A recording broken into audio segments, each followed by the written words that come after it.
We have been saying one term, but one term is not possible if we are not one team. Through these by-elections, we'll show that we are one team and will truly make William Ruto a one-term president. Indeed, welcome back to the program. It's about unity of the united opposition. I mean, never has the word unity been questioned in a united forum as it has over the last couple of weeks with the united opposition. They say they are one team, but here come by-elections. Could this be the one thing that tests the unity one more time, Sam? There's an attempt to make sure that the by-elections are very critical in shaping the alliances of 2027. And you'll see it even in how the various political parties were conducting their nomination of candidates and eventually the names that were submitted to the IEBC itself. So if you're looking at the by-election in Mbeere North, where you have the team from the United Opposition fronting just one candidate in the name of Anthony Karish, or is it Kalish? There are two pronunciations there, of DP. But I'm sure it's actually Karis. So, but yes, you know what I'm talking about.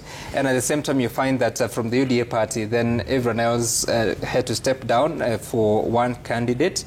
And I understand that some of those that stepped down have actually been getting jobs. Some of them even going to manage a bank, a commercial bank. Now, then you're looking at Malava constituency and you'll find that the United Opposition has settled on Seth Panyako of DAPK, DCP candidate, and hearing from the deputy party leader in the name of Cleophas Malala coming out and saying that we have decided. Of course, this has been the desire of many within the United Opposition, especially when you're looking at the principles. But there was that situation that Cleophas Malala was saying, no, we actually need to establish ourselves so that we can have a voice in the Western Kenya. But then, as we talk about this, something major happened, or is this significant, that the Jubilee Party itself settled on Fred Matiang'i as its deputy party leader. Of course, as they prepare themselves for what is to come in 2027. Of course, after that, we had that the Secretary General had written a letter to the party leader of PLP, Martha Karua, and party leader of Voipa Party, that is Kalonzo Musyoka, who understandably are the joint conveners of the United Opposition, informing them that they are proposing, or they are designating Fred Matiang'i to be their representative in the conversations in that United Opposition.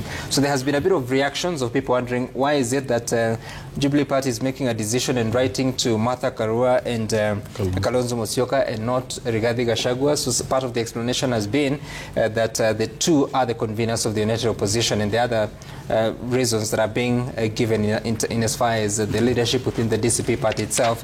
So it's a matter that you have to wait and see what exactly is cooking there. Because again, when you find the organization, including the events of today, when Kalonzo Musyoka appeared in Bondo, or went to Bondo to meet the family of Raila Odinga, and the sentiments that are coming from those that are within the ODM party, those that were very close to Raila Odinga when he was running for the presidency, deputized, or the running mate being Kalonzo Musyoka in 2013 and 2017.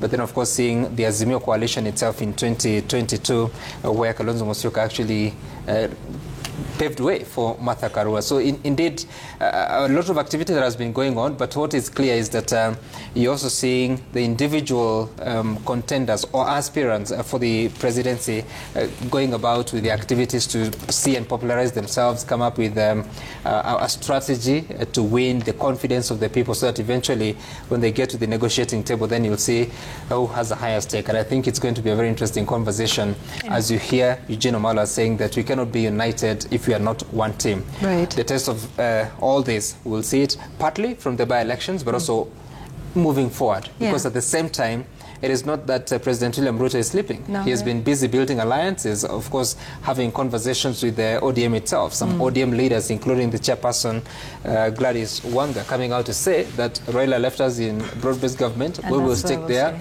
and you're actually going to support the continuity of the presidency of William Ruto. Right. I want to talk a little bit, because like you said, the by-election is happening on one hand, but then, there's also other things that are happening within the united opposition, and there seems to be friendly fire, even, away from the by-election, even within this united opposition.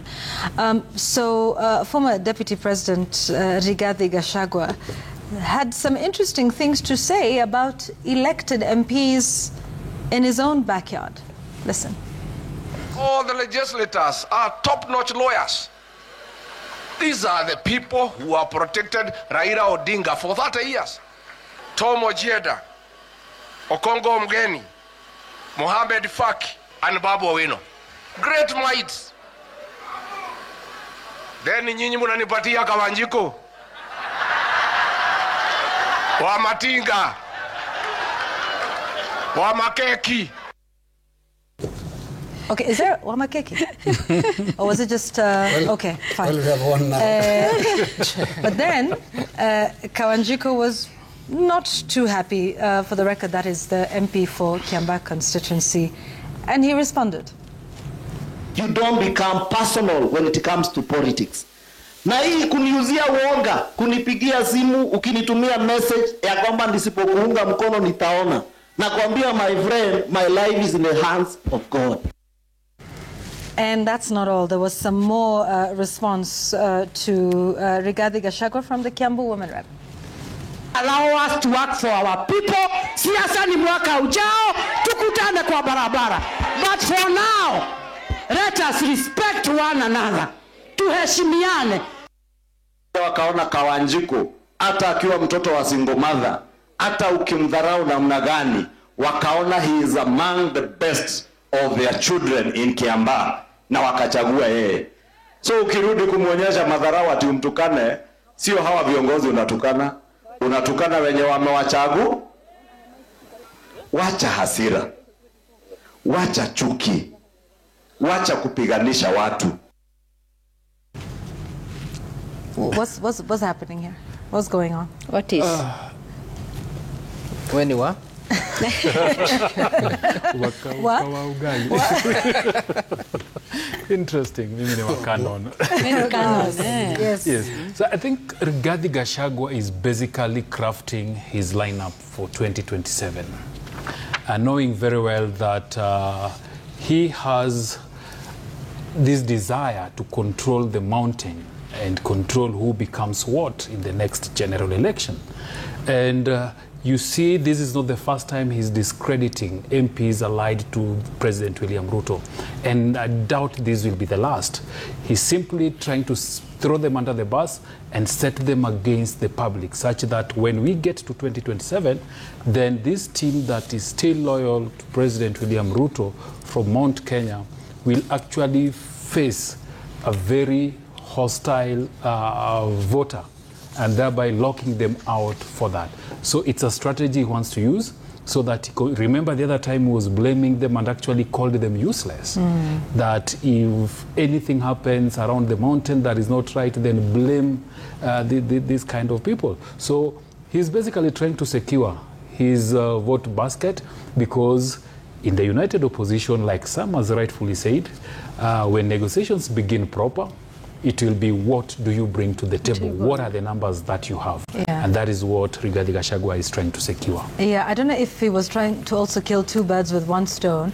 So he sings praises to the members from ODM, knowing that things are a little shaky with them right now, after things that were said before and then following the passing on of Raila Odinga. So it was, sort of trying to endear himself to that side, but also to put himself up as the kingpin of Mount Kenya region. I'm told Wamakeki might be referring to the Kiambu woman representative. She's known for leading cake cutting ceremonies. So Wamakeki, Wakanon,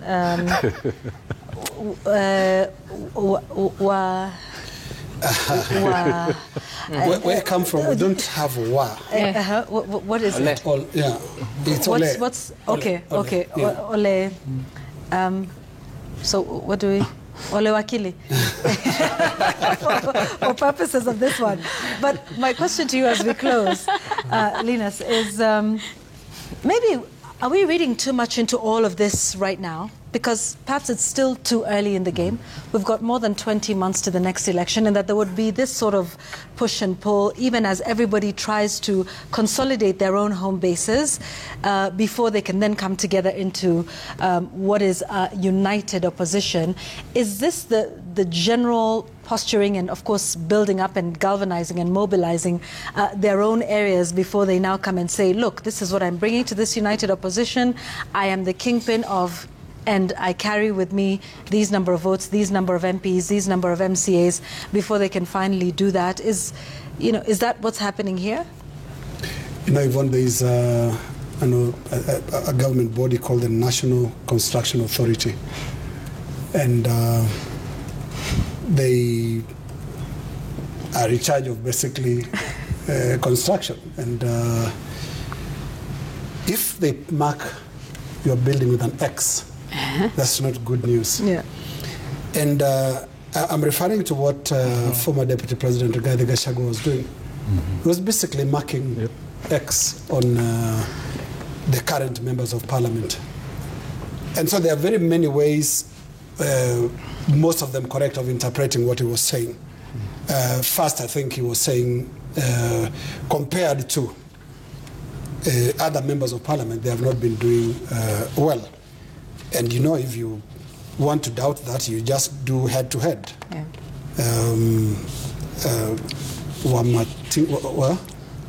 Pick any wa. Which one? Wamakeki? Yeah.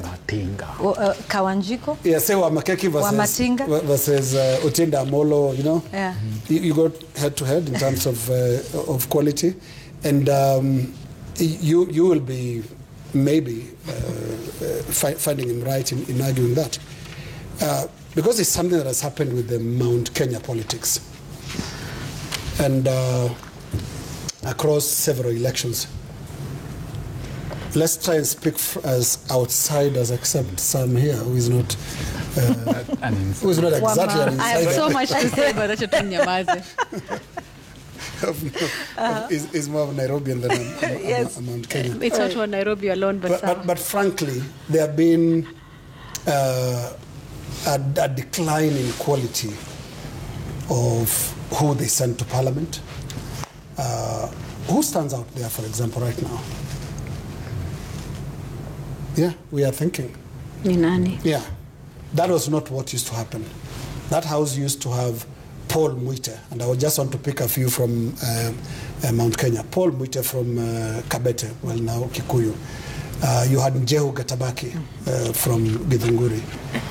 You had George Nyanja from Limuru. You had Kabando from somewhere in Nyeri. You had the likes of Kenneth Stanley, Gino Matiba, for a long time in Kiharu.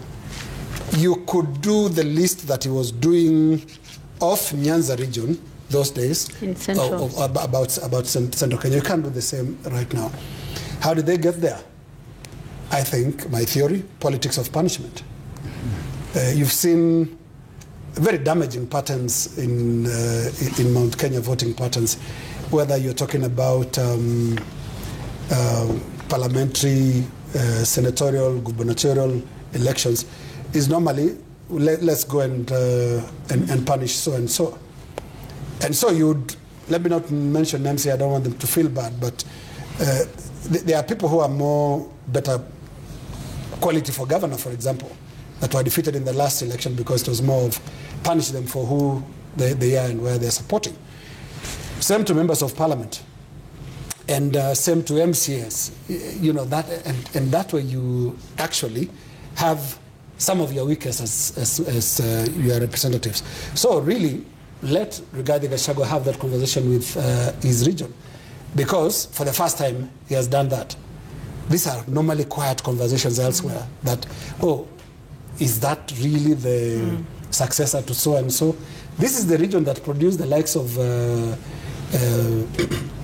Njoroge Mungai, the likes of Mbiu Koinange, Charles Njonjo. These are. Do you want to talk about Mwai Kibaki? Oh, Mwai Kibaki. I didn't mention Mwai Kibaki, a very astute debater and all that.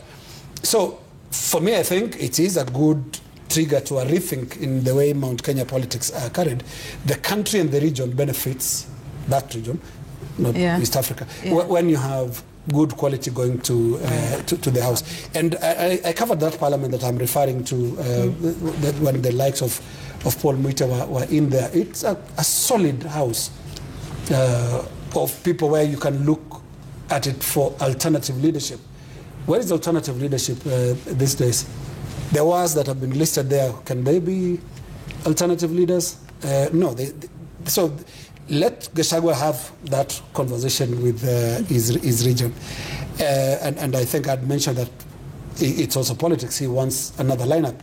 Is he really interested in actually getting the Paul Muites, that kind of quality, to be the replacement? Yeah, it's another question that should be asked. Whether that is what he wants. But just finally on the issue of united opposition, we are doing it exactly the same way we've always done it. So create this sense of motion, but don't move too fast. The election is still more than a year and a half away. So you can see that nobody wants to really put it on the table right now. But some fault lines are already clear. Jubilee and DCP are already contesting Mount Kenya region. And I won't be surprised if there is a cold shoulder between Rigathi Gachagua and, say, Fred Matiang'i because of obvious reasons. The DCP and Jubilee, remember, Jubilee is led by President Uhuru Kenyatta and DCP is led by Rigathi Gachagua. So it is primarily first a party that targets the Mount Kenya region before it moves well, parties in this country have ethnic basis. So there'll be that tension. So it's, again, quite early. I saw Kalonzo Musyoka speaking today in Kango Kajeremogi. And somewhere in this speech, he also promised that the others that are coming, including Rigathi Gachagua. Right. So that's not about Raila Odinga and the grave. It's not really that. It's just saying, you know who else I am with, who I'm working with, is coming here next week.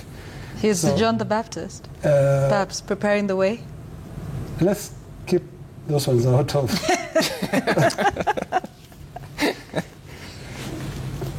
Those are biblical figures. We don't want to. Tuachie hapo. Yeah, all right. So, final words. Robert, unaanza wapi leo? Haya, Yvonne, take it away.